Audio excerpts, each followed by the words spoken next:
والحب في الله والبغض في الله من الإيمان وقطع التوحيد لا تنادي من الإيمان فرائض والشرائع وحدود البشر والسنن فمستقبل اسلم الإيمان ولم يستقبل لم يستقبل الإيمان عيش فسبين لكم حتى تعملوا بها وإن أمر فما نرى سنة الحديث.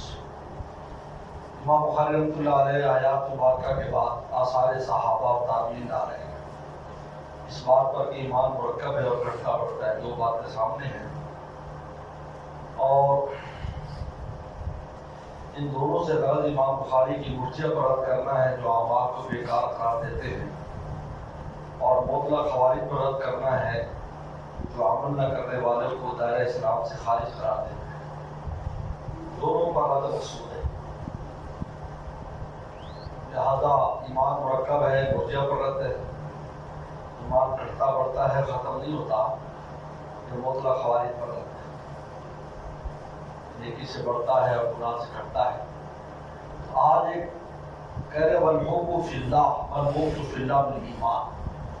اللہ کے لیے محبت کرنا اور اللہ کے لیے بغض کرنا بھی ایمان کا حصہ ہے. من تمیزیہ ہے. من الایمان، ایمان کا جز ہے. جب ایمان کا جز ہے تو ایمان مرکب ہو گیا. اور حب فی اللہ بغض فی اللہ میں لوگ کم بیش ہوتے ہیں، کسی میں زیادہ کسی میں کم ہے، تو ایمان کو ہے کہ گھر پڑ رہا ہے. جب ایمان کا حصہ ہے تو اس میں ہر آدمی برابر نہیں ہے. کسی میں حب فی اللہ زیادہ ہے، کسی میں کم ہے. کسی میں بغض فی اللہ زیادہ ہے، کسی میں کم ہے. امام بخاری نے دونوں باتیں سے ثابت کر دی کہ ایمان جو ہے وہ مرکب بھی ہے اور گھٹتا بڑھتا بھی ہے. سید اکبر شاہ سے فرماتی ہے مین جو ہے نا یہ تمیزیہ نہیں ہے، یہ مین انشائیہ ہے. کہ اللہ کے لیے محبت کرنا، اللہ کے لیے بغض کرنا، یہ ایمان سے پیدا ہی ہوتی ہے. کیفیت انشاء پیدا ہوتی ہے ایمان سے. جب آدمی کا ایمان کامل ہوتا ہے پھر اس کو پتہ اللہ کے لیے محبت کرنا آتا ہے، ورنہ تعصبات، برادریاں ہیں اور دوسری چیزیں شامل ہو جاتی ہیں محبت اور بغض میں. لیکن جب من الایمان من انشائیہ یعنی یبتدأ من الایمان، اس کی ابتدا ایمان سے ہوتی ہے. ایمان یہ پیدا کرتا ہے کیفیت. یا تو کہتے ہیں یہ من تمیزیہ نہیں ہے، انشائیہ. جب انشائیہ ہے تو مرکب ہونے کا مسئلہ ختم ہو گیا. دوسری بات ہے کہ یہ ذات و طالبین میں آپ نے حدیث پڑھی ہے، یہ اس کا حصہ ہے. اصل یہ کوئی حدیث نہیں ہے، یہ الفاظ. حدیث وہ ہے کہ من احب للہ وابغض للہ وأعطى لله ومانع لله فقد استكمل الایمان. اس نے ایمان مکمل کر دیا. تو یہ ایمان کامل کی بات ہے. دراصل میں نے پہلے بتایا تھا ایمان کامل کو تو ہم بھی کہتے ہیں. ایمان کامل جو ہے وہ اعمال سے جو مرکب ہے اور اس میں نور ایمانی میں کمی بیشی ہوتی ہے، لیکن نفس ایمان بسیط ہے اور اس میں کمی جاتی نہیں ہوتی. اس کے بعد اگلی لا رہے ہیں ہر عمر عبدالعزیز رحمۃ اللہ علیہ کے خط ہے. عمر عبدالعزیز خلیفہ عادل ہے. سن 99 ہجری میں خلیفہ بنے تھے اور 101 میں زہر دے کر ان کو شہید کر دیا گیا. کہتے تمام بادشاہوں کا عدل، انبیاء السلام کے علاوہ تمام امتوں کے بادشاہوں کا عدل ایک تو رکھ دیا جائے تو عمر عبدالعزیز کا عدل ان سے بھاری ہے. خلفائے راشدین کے بعد یہ ان کا عدل بہت اونچا ہے. بلکہ ان کے زمانے میں بھیڑیا اور بکریاں اور شیر ایک جگہ پانی پیتے تھے، حملہ نہیں کرتے تھے. اتنا اثر تھا ان کا. کبار تابعین میں سے ہے اور آپ کے علم حدیث کے مدبر یہی ہے. علم حدیث کی تدوین کرانے والے حضرت محمد عبدالعزیز. یہ انہوں نے خط لکھا. اس خط میں لکھا عدی بن عدی کو. یہ موصل یا موصل عراق میں جگہ ہے جس کے قریب حضرت یونس سلام کی بستی نینوا ہے. نینوا بستی. تو موسیٰ بن بطہ کے نام بطہ ہے. نینوا بستی قریب موصل ہے. یہ موصل کے گورنر ہے عدی بن عدی. موصل بہت بڑا تھا، اب بھی بڑا شہر ہے. اب تو نینوا بستی اس کا ایک محلہ ہے. اس کو حضرت عمر عبدالعزیز نے لکھا تھا ان للایمان فرائض. ایمان میں کچھ چیزیں فرض ہے. ایمان کے لیے کچھ چیزیں فرض ہے. فرض سے مراد نماز، روزہ، حج، زکات جو فرائض ہے یہ مراد ہے. و شرائع اور کچھ شریعتیں، شریعت سے مراد عقائد، کیا ہے؟ عقائد، شرائع سے مراد عقائد ہے. و حدود، کچھ حدود ہے. حدود سے تین چیزیں، حرام کردہ چیزیں. تلک حدود اللہ فلا تقربوها، یہ حدود ہے کہ قریب بھی نہ جاؤ. اور حدود کا دوسرا معنی وہ حدود ہے جو سزا میں لگائی جاتی ہے، حد سرقہ، حد قذف، حد شرب خمر، حد زنا. اور حدود سے تیسرا ہر عبادت کا اول اور آخر، ہر عبادت کا خیط الابیت یہ ابتدا ہے روزے کی، عتیق الصیام اللیل یہ انتہا ہے روزے کی. نمازوں کے اول آخر اِنَّ للصلاۃ اول و آخر حدیث میں آتا ہے. حج کی ابتدا اور انتہا ہے. تو حدود سے مراد عبادات کی تو تین اس کی مصداق ہے. بس سنن اور سنتیں مستحبات. کہا کہ ایمان میں کئی چیز اس طرح ہے، یعنی کیٹاگریز ہیں، ایسا نہیں ہے کہ ایک ہی طرح ہے، ساری فرض ہے ساری سنت ہے، ایسا نہیں. کوئی فرائض ہے، کسی کا عقیدے سے تعلق ہے، کسی کا حدود سے تعلق ہے، کسی کا سنن اور مستحبات سے تعلق ہے. فمن استکملها، جس نے ان کو مکمل کر لیا، استکمل ایمان، اس نے ایمان مکمل کر لیا. ومن لم یستکمل، نے مکمل نہیں کیا، لم یستکمل سے ایمان مکمل نہیں کیا. امام بخاری نے کہا دیکھو ایمان کے لیے کتنی چیزیں عمر عبدالعزیز نے کہا، لیکن بہت آسان ہے. ایمان کامل کی بات ہو رہی ہے. کسی بات ہو رہی؟ ایمان کامل. ایمان کامل میں تو سارا کچھ ضروری، عقیدہ بھی اچھا ہو اور اس کے فرائض بھی پورے کرتا ہو اور حرام سے بھی بچتا ہو اور سنت مستحب بھی پورا کرتا ہو، تبھی کامل ہوگا. مگر درخت تو ہے، پتے وتے کوئی نہیں، خالی ڈنڈر کھڑا ہے جیسے سردیوں میں کھڑے ہوتے ہیں. تو دیکھنے میں تو درخت ہے لیکن اس کا فائدہ نہیں ہے. فائدہ تب ہے جب پتے آئیں گے، پھل آئیں گے، پھول آئیں گے. ایک مودودی نے اعتراض کیا، حضرت شاہ ورق صاحب اللہ علیہ صاحب نے کہا کہ یہ جو چھوٹی چھوٹی چیزوں آپ پڑھے کرتے، یہ سنت پوری کرو، یہ سنت کرو، یہ سنت کرو. یہ تبلیغی جماعت میں سکھاتے ہیں، اللہ والوں کے ہاں سکھاتے ہیں بھائی سنتوں کا اہتمام کرو. یہ اور یہ بڑی بڑی چیزوں پر نظر ہونی چاہیے. عالم اسلام پر یہ نظر ہو اور فلاں مسئلہ ہو، وہ سب فرائض کی کافی، اور آپ چھوٹی چیزوں کرتے ہیں. آپ نے بڑی خوبصورت بات کی. حضرت شاہ ورق صاحب خامنہ اپنا خلیفہ ہے اور میرے مرشد کے شیخ ہے، ہمارے دادا بھی ہیں. بہت بار زیارت کی. جب پہلی بار تشریف لائے تھے ہمارے دور میں 1982 میں، تو میں نے چونکہ مدرسوں کے اندر ایسی معرفتیں کم بھی ہوتی ہیں کہ بزرگ آئے ہیں یا کیا ہے، مجھے چونکہ میں جاتا تھا کہ 1980 سے میں نے تحریک چلائی کہ ایک بہت بڑا لمحہ ایک دفعہ زیارت کر لو، ہمارا کام ہو جائے گا. تو میں درجہ رابعہ میں تھا، اعدادیہ سے رابعہ تک ترغیب دی. اوپر والے تو ہمارے ہاتھ میں نہیں تھے، نیچے والے تو تھے. تو میرے ساتھ کافی تعلق تھا سب کا. وہ پڑھتے وڑھتے بھی تھے اور خدمت بھی کرتے تھے. کوئی بیمار ہو جاتا تو ڈاکٹر پر لے جانا، یہ کرنا وہ کرنا. دال خامے میں تو کہ قبضہ ہی تھا ہمارا، اس لیے کہ جب جیسے کہ کا تڑکا لگانا جمعرات کو، جو وہاں رہ جانے سارے درویشوں میں آ جانا، پھر سب کے لیے روٹی بنانی، سب منگا کے کھلانی. سب یہ اتنے برتن ہوتے تھے جو کسی گھر میں کچن میں ہوتے، اتنے برتن ہمارے پاس تھے جاتی. ہمارے ناظم صاحب تو کبھی کبھی اس سے ہوتے تو برتن اوپر سے نیچے پھینک دیتے تھے. اور جہاں پر میں کوئی رہائش کے لیے آئے ہوں یا پڑھنے کے لیے آئے، ایسے بولتے تھے. بات آگے بڑے آدمی تھے اور بڑے اللہ والے تھے.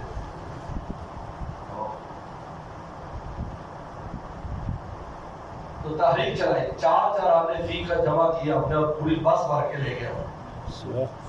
اصل کی جب چھٹی ہوتی ہے اس وقت ہم نے بس لی، 4 آنے فی کا کے حساب سے آنے جانے کا کرایہ.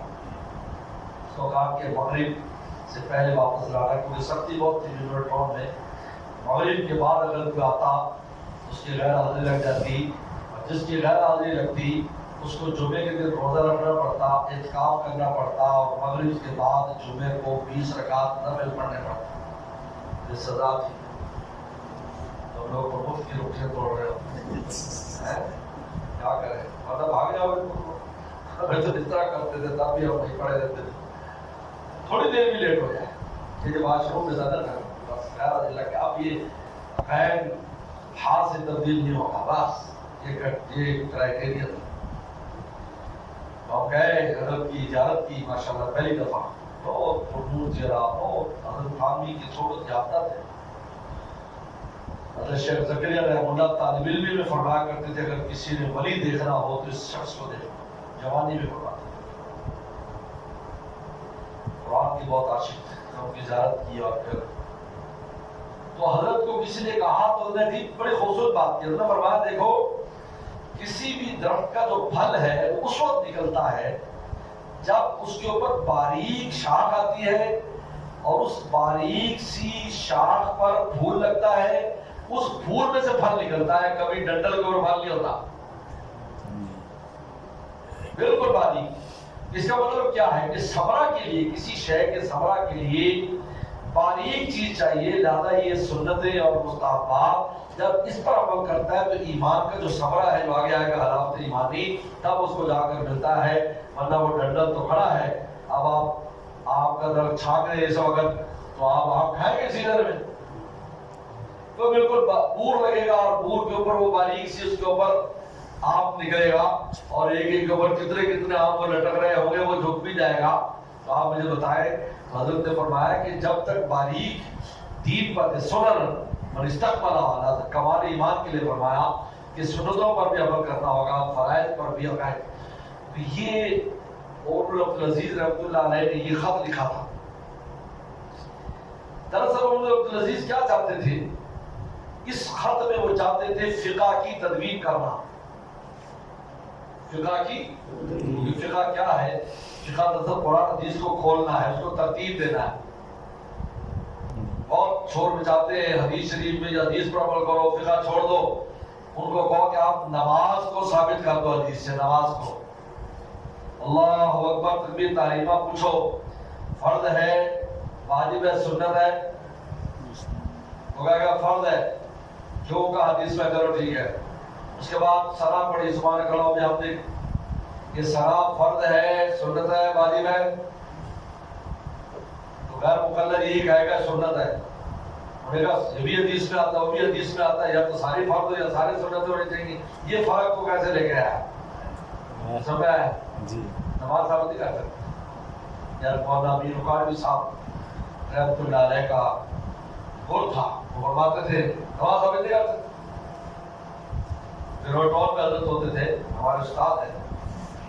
تو ایک پروفیسر ملنے کے لیے آیا, بحث کرنا ہے اس حدیث پر کہ ایک ہاتھ سے مصافحہ یا دو ہاتھ سے. حدیث میں عبداللہ بن مسعود بخاری میں آتا ہے کہ میرے دو ہاتھوں میں رسول اللہ کا ایک ہاتھ تھا. تو دیکھو ایک ہاتھ سے مصافحہ کیسے لگتا. تو صاحب تو حضرت کو پہلے پتا تھا اس پر, میں تو فون پر ٹائم لیا تھا. جب ملنے آیا تو اس نے اس طرح مصافحہ کیا تو حضرت نے بایاں ہاتھ دے دیا. بھیا آپ کیا کر رہے ہیں؟ انہوں نے کہا ایک ہاتھ کا ذکر ہے, دائیں بائیں کا تو کہیں ذکر نہیں. عمل تو یہی ڈھیر ہو گیا. خیر بعد میں وہ مان گیا کہ ٹھیک ہے. اصل میں عبداللہ مسعود نے جو پکڑا ہوا تھا, جیسے تبرک پر پکڑ لے تو کافی دیر رکھتا ہے تو پھر وہ دوسرا نقصان لگانے کی ضرورت نہیں ہوتی, وہ ہٹا لیتے ہیں. یہ تھا دراصل. اب عبداللہ مسعود نے دو ہاتھ سے مصافحہ کیا, رسول اللہ دیکھ بھی رہے. یہ خود تقریر ہے, رسول اللہ کی طرف سے اجازت ہے اور اس کی طرف سے وہ ہے کہ مصافحہ دو ہاتھ سے ہوتا ہے. تو حضرت عمر عبد العزیز جو ہے وہ کیا کرنا چاہتے تھے؟ وہ چاہتے تھے فقہ کی تدوین کرنا, لیکن ان کو زندگی نہیں ملی. حدیث کی تدوین تو کر لی, اس پر لگا دیا لوگوں کو. اب چاہتے تھے کہ اس کو چھانٹے. حدیث میں تو ساری چیزیں, قرآن میں سب, اب ان میں فرق کون سے, عقائد کون سے, سنتیں کون سی, واجب کون سا. یہ پھر یہ صحرا اللہ تعالی نے حضرت امام اعظم حنیفہ رحمۃ اللہ علیہ کے سر پر رکھا. 80 ہجری میں حضرت امام حنیفہ رحمۃ اللہ علیہ پیدا ہوئے 80 ہجری میں. اس وقت 2-3 صحابہ موجود تھے. حضرت سے مالک بھی موجود تھے اور ایک مالک ابن حویرث ایک صحابی موجود تھے, ایک اور صحابی. اور یہ سب کوفہ کے اور بصرہ کے رہنے والے لوگ ہیں, لہٰذا یہ تابعی ہے. تو پھر انہوں نے فقہ کی تدوین کی کہ بھائی حدیث میں تو ساری باتیں, پوری نماز اس کو سکھائی, اب ان نماز میں ہر شے کا فرض نہیں ہے. آپ کس طرح قانون بنایا جائے کہ پتہ چلے کہ یہ فرض ہے، یہ واجب ہے، یہ مستحب ہے، اس کا تلافی ایسے ہوگی، اس کی تلافی ایسے ہوگی۔ ایک آدمی 2 سجدے کی بجائے 1 سجدہ کرتا ہے تو جتنے سجدہ ساؤ کر لے ادا نہیں ہوگا جب تک وہ سجدہ نہیں کرے گا، چاہے وہ آخری رکعت میں سارے کر لے۔ یہ کیوں فرق ہے؟ فاتحہ چھوڑ دیتا ہے تو سجدہ ساؤ سے کام ہو جاتا ہے، یہ کیوں فرق ہے؟ یہ فقہ کا کام ہے۔ اس لیے ابو حنیفہ رحمۃ اللہ نے فقہ کی تدوین فقہ کی بنیاد رکھنے والے امام ابو حنیفہ رحمۃ اللہ علیہ، اگرچہ صحابہ کرام سے اور تابعین اور پہلے لوگوں سے بھی فقہی معاملات موجود تھے، خود رسول اللہ نے بھی استنباطات کیے، لیکن باقاعدہ اس کے لیے مجلس قائم کر کے ہر مسئلے پر جو استنباط کیا ہے، امام ابو حنیفہ رحمۃ اللہ نے 40 بڑے بڑے جید علماء محدثین کو جمع کر کے کونسل بنائی تھی۔ ان میں مسئلہ پیش ہوتا تھا اور پھر وہ اس پر ہر ایک علمی بحث کرتے تھے۔ بڑے بڑے امام موجود ہیں، امام ظفر ہے، امام ابو یوسف ہے، امام محمد ہے، عبداللہ المبارک ہے، بڑے بڑے لوگ ہیں، 40 کے قریب ہے۔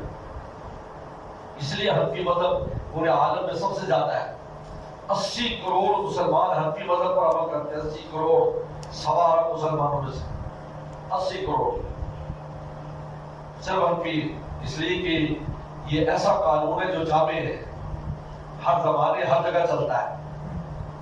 اس لیے آپ حیران ہوں گے کہ اس وقت سعودی عدالتوں میں حنفی قانون چلتے ہیں، کیونکہ ان کے قانون جو ہے نا وہ کفایت نہیں کرتے، تو حنفی قانون چلاتے ہیں وہاں پر، فقہ حنفی کو لیتے ہیں، اس سے فیصلے کرتے ہیں۔ بہت سی چیزیں جو ان کے ہاں ہے ہی نہیں، دیگر ائمہ نے اس پر بحث ہی نہیں کی، ابو حنیفہ رحمۃ اللہ نے اس پر بحث کی۔ اس لیے حضرت امام شافعی فرماتے تھے الناس عیال ابی حنیفہ فی الفقہ، کہ لوگ ابو حنیفہ رحمۃ اللہ کی فقہ میں اولاد ہے، کتنے آئے بعد میں آئے، امام مالک ان کے بعد ہے، امام شافعی بعد ہے، امام حنبل بعد۔ تو آگے فرماتے ہیں فَإِنْ عَيْشَ، اگر میں زندہ رہا فَسَوْفَيُنْهَا لَكُمْ، میں تیرے لیے واضح کروں گا اس کو کیسے کیسے یہ بنانی، کیسے پتہ چلے گا فرض ہے یا عقیدہ بنا بنا، حتیٰ تعملوا بہا، تاکہ تم پر عمل کرو، وَإِنْ أَمُتْ، اگر میں مر گیا فَمَا عَلَىٰ صُحْبَتِي بِحَدِيثٍ، تو میں تمہارے ساتھ رہنے کا حریص نہیں ہوں۔ آخرت کے آدمی تھے وہ، تو رجال آخرت میں سے تھے، رجال آخرت، اتنے بڑے خلیفہ عالم اسلام اس وقت پوری دنیا پر چھایا ہوا تھا، پوری دنیا خلیفہ ہے، کچے مکان میں رہتے تھے اور عجیب زندگی تھی، حق دلایا، بڑے سے بڑے جابر سے لوگوں کا حق واپس کرایا، کہتے ایک ہی دن میں سب امیروں کو غریب کر دیا تھا، اور ان کے بعد پوری فرشتے منگا کر جس نے کسی کا حق لیا تھا، زمینیں، مکان، مارکیٹیں سب واپس کرا ایک لمحے میں۔ تو فرمایا کہ پھر سن 1 ہجری میں ان کا انتقال ہو گیا، زہر دے دیا گیا، شہید کر دیا۔ قال علیہ السلام ولکن لیطمئن قلبی، امام بخاری لا رہے ہیں ولکن لیطمئن قلبی، امام بخاری اس آیت کو یہاں لائے ہیں، حالانکہ پہلے آیات کے ساتھ لاتے ہیں لیکن الگ لائے، اس لیے اس میں اطمینان قلبی کا بیان ہے، اس میں زیادتی ایمان کا بیان نہیں ہے، اس لیے ان کو الگ کیا۔ امام بخاری دیکھو اطمینان قلبی جو ہے یہ ایمان ہے، اور اطمینان قلبی میں لوگوں کی کیفیات الگ الگ ہے، ایسا معلوم کہ ایمان گھٹتا بڑھتا ہے، کسی کو اطمینان قلبی زیادہ حاصل ہے، کسی کو کم حاصل ہے، لیکن جواب بہت آسان ہے، اطمینان قلبی کیفیت کا نام ہے، ایمان قلبی نفس ایمان کا نام نہیں ہے، یہ تو کیفیت ہے۔ اب تھوڑی تفصیلی بات ہو جائے، حضرت ابراہیم صلی اللہ علیہ وسلم نے کہا ربی ارینی کیف تحیی الموتیٰ، اللہ آپ کیسے مردوں کو زندہ کرتے ہیں۔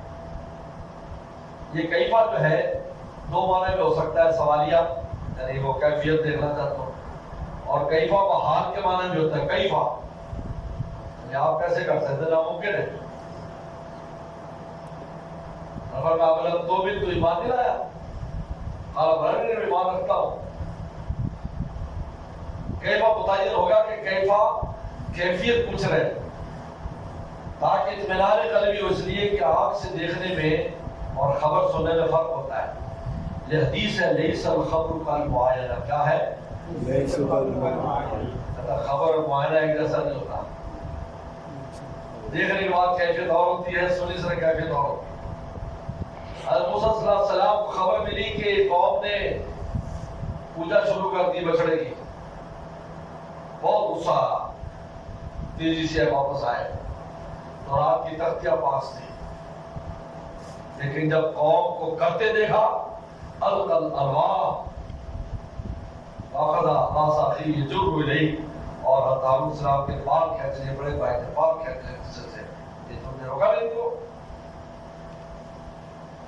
دیکھو، حالانکہ ان کو یقین تھا کہ ایسا ہو گیا، لیکن تختیاں نہیں پھینکی، تختیاں ٹوٹ بھی گئی بات، لیکن جب دیکھا تو کیفیت بدل گئی۔ تو ابراہیم صلی اللہ علیہ وسلم یقین تھا، لیکن کیفیت دیکھنا چاہتے تھے کہ ہے کیسے، تاکہ اطمینان قلبی بڑھ جائے۔ لیس الخبر کالمعینہ، یاد رکھو، سمجھاری بات یہ کیا، لیکن انبیاء السلام جسے اطمینان قلبی طلب کرتے ہیں، وہ کسی امتی کو اس کی آواز نہیں لگ سکتی، وہ کس درجے کی بات اور کس درجے کون سے مقام کی بات ہے۔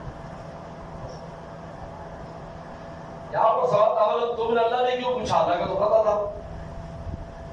ابراہیم السلام سوال اس لیے نہیں کر رہے ہیں کہ ان کو یقین نہیں ہے، کہا یہ ہمارے لیے پوچھا ہے، آگے بعد میں آنے والا کوئی بیوقوف، کوئی غامدی، کوئی مرزا یہ اعتراض نہ کرنے کہ ابراہیم السلام کو شک تھا، اللہ نے وہی بات واضح کر دی، کیونکہ اللہ تعالیٰ اپنے نبیوں کی عزت اور عفت پر ہمیشہ حفاظت کی، ہمیشہ حفاظت، ناولت کو بھی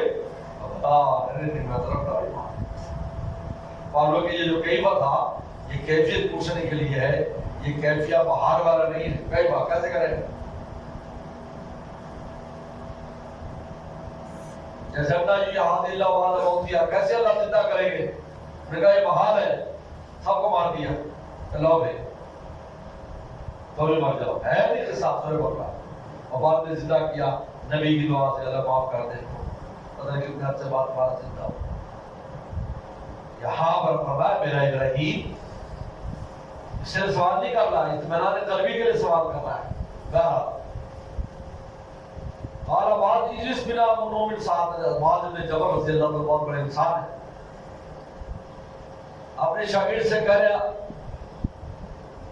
ہلال بن اسود سے تابعی ہے کہ بیٹھو ہم تھوڑی دیر ایمان لے آئے، ہم تھوڑی دیر آتے کہ امام بخاری کہتے ہیں دیکھو ہم ایمان لے آئے، مانا کہ ایمان گھٹتا بڑھتا ہے، تو ہم کہتے ہیں یہ تجدید ایمان ہے، جدد ایمان لا الہ الا اللہ، اپنے ایمان کو لا الہ سے تازہ کرتے رہا کرو، تو انسان دنیاوی مشاغل سے اس کے دل پر غبار آ جاتا ہے، غبار، پھر جب کلمہ طیبہ کا ورد کرتا ہے یا تلاوت کرتا ہے، اس سے اس کے دل کا غبار دور ہو جاتا ہے، یہ مراد یہاں پر۔ قال ابن مسعود الیقین الایمان کلو، فرمایا یقین پورے کا پورا ایمان ہے، کلو، کلو سے استدلال بخاری کا لفظ کل ہے، کل، اور کل اس میں آتا ہے جس کا جزء، کل وہ آتا ہے جس کا اجزاء، ہمارے ایمان کے اجزاء ہے، لہذا کہتے ہیں الیقین الایمان کلو، یقین پورے کا پورا ایمان ہے۔ امام بخاری کہتے ہیں یقین میں درجات ہے، ہمارے ایمان میں بھی، لیکن آسان بات ہے، یقین نفس ایمان کے علاوہ ایک کیفیت ہے جس کے 3 درجے ہیں، علم الیقین، عین الیقین، حق الیقین، یہ 3 درجے یہ ایمان کے علاوہ ہے۔ ایمان تو تصدیق قلبی کا نام ہے، اس کے اوپر یہ کیفیت ہے، جب انسان اللہ سے اس کا تعلق مضبوط ہوتا جاتا ہے تو پھر علم الیقین اور پہلے آتا ہے، پھر علم الیقین آتا ہے، پھر حق الیقین آ جاتا ہے۔ ہمارے شیخ اس کی بڑی پیاری مثال دیتے تھے، علم الیقین جیسے کسی کو کباب کھاتے دیکھو، نہیں کوئی کہے کہ کباب بہت مزیدار ہوتا ہے، شامی کباب بڑا مزیدار ہوتا ہے، بھائی یہ علم الیقین ہے، کہتے ہیں یہ مولویوں کے لیے مثال دیتا ہوں تاکہ جلدی سمجھ آتی ہے، مولویوں کھانے پینے کی چیز، کباب بڑا مزیدار ہوتا ہے، شامی کباب،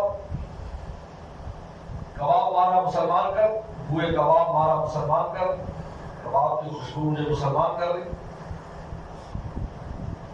پھر کسی کو دیکھا کہ وہ کھا رہا ہے، مزے لے رہا ہے، مزے لے رہا ہے، رو بھی رہا ہے، کھا بھی رہا ہے، بچے ہیں تو آنکھوں سے آنسو آتے ہیں، یہ عین الیقین ہے، اور جب مولوی صاحب کو خود کباب کھانے کو ملے گا تو اب تو یقین ہے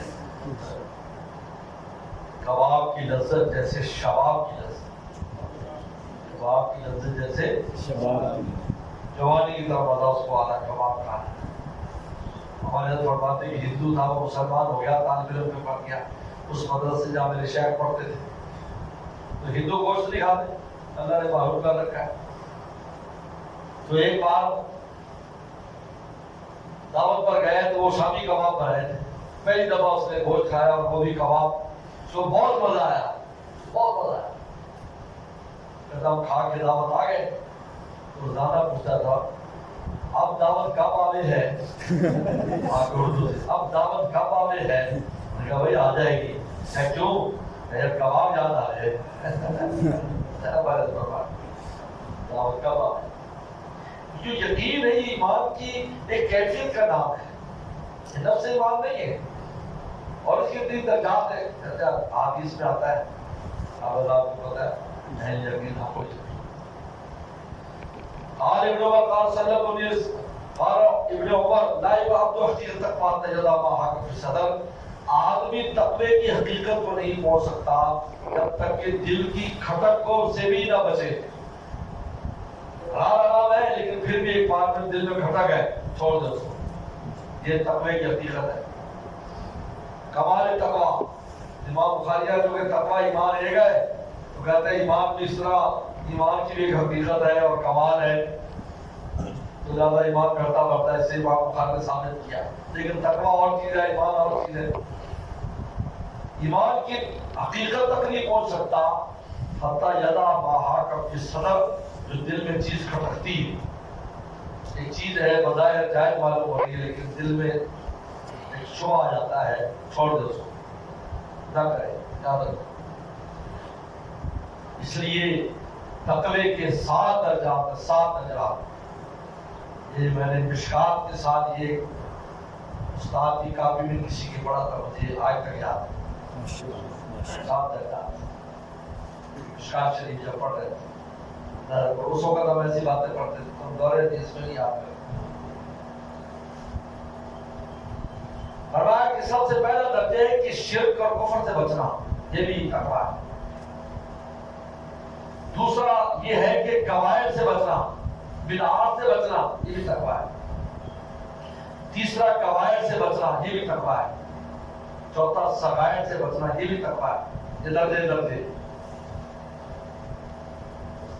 پانچواں ان مباحات اور حلال سے بچنا جو حرام تک لے جائے، اس حلال سے بچنا جو آپ کے یہاں سے جاؤ، کل سکول ہے وہاں سے گزرو، یا جہاں عورتیں ہیں وہاں سے گزرو، جائز ہے لیکن وہ تمہیں حرام میں ڈال دے گا، بدنظری کرو، یہ کرو گے، وہ کرو گے، وہ مباح جو حرام تک لے جائے۔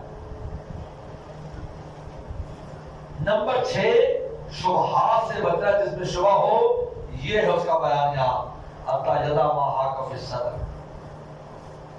اور 7واں درجہ یہ ہے کہ ہر غیر اللہ سے بچے، فَفِرُّوا إِلَى اللَّهِ عَمَّا سِوَى اللَّهِ إِلَى اللَّهِ، ہر غیر کو اپنے قلب سے نکال دے، ہر غیر سے بچے، خوف کے اعتبار سے، محبت کے اعتبار سے، بوجھ کے اعتبار سے، توقع کے اعتبار سے، امیدوں کے اعتبار سے، ہر غیر سے اپنے آپ کو بچائیں۔ 7 درجات ہے تقوی کے۔ عبداللہ بن عمر جس کا بیان کر رہے ہیں، یہ 6 نمبر پر ہے، وہ بھی کمال تقوی ہے، بالکل آگے تو کوئی سیڑھی نہیں رہ جاتی، صحابی درجے تک پہنچ جاتا ہے۔ یہ کھٹک جو ہے، کھٹک ہے، چھوڑ دے اس کو، بالکل الگ ہو جائے۔ نہیں، فرمایا کہ استفت قلبک وإن أفتاك المفتون، اپنے دل سے فتویٰ لو، اگرچہ مفتی فتویٰ دے دے، دل کا کہتا ہے تیرا، چھوڑ دو اس کو۔ شیخ فرماتے تھے اگر 10 گلاس رکھے ہو، 9 گلاس صحیح پانی اور ایک میں شک ہے کہ صحیح ہے یا نہیں، تو کیا مغز ماری ہے کسی کے بارے میں، کوئی 9 میں سے کوئی پی لو نہیں آ رہا ہے، کیوں آپ پوچھتے ہو؟ حاک فی الصدر۔ قال مجاہد شرع لکم من الدین ما وصی به نوحا، ہم نے تمہارے لیے وہ دین نکالا ہے جس کی نوح علیہ السلام کو وصیت کی تھی وہ سیدنا کہ یا محمد یا دین واحدہ، اے محمد آپ اور ان کو ایک دین کی وصیت، اس دین سے بڑا عقائد ہے، ہر نبی کا عقیدہ ایک ہے۔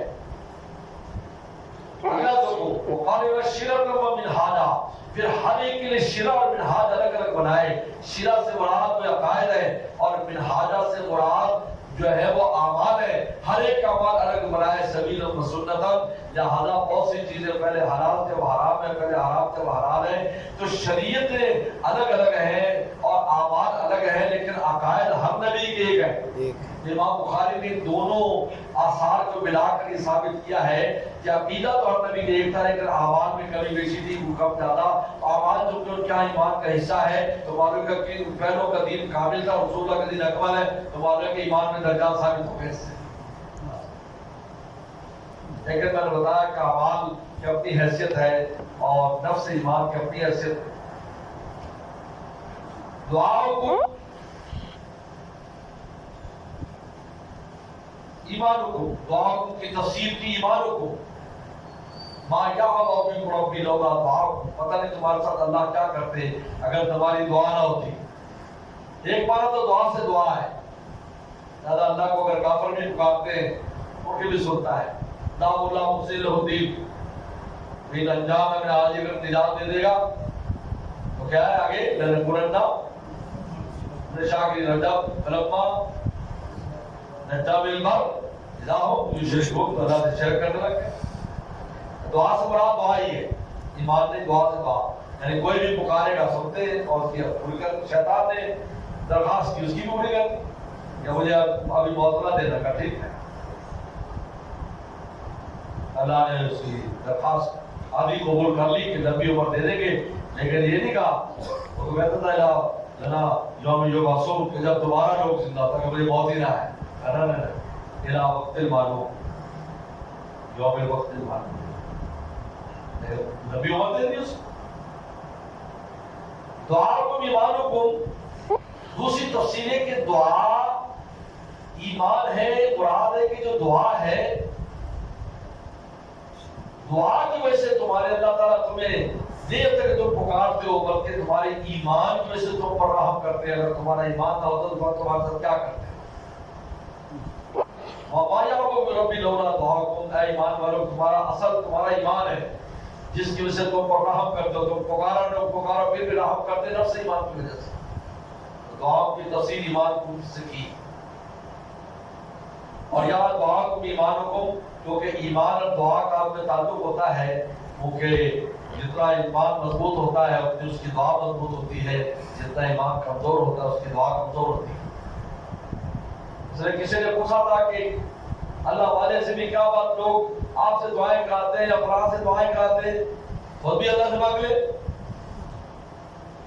تو بڑی خوبصورت بات کی کہ اگر کوئی آدمی صاحب منصب کے پاس آتا جاتا، صاحب منصب کے پاس آتا جاتا رہتا ہے، اس سے تعلق ہے، چائے پانی پیتا ہے، اس کے بعد چائے پانی پیتا ہے، تو جب وہ اس کو کوئی بات کہتا ہے تو پورے مان کے ساتھ، اعتماد کے ساتھ کہتا ہے کہ میرا دوست مانے گا، کیونکہ بھائی اتنی بڑی یاری ہے۔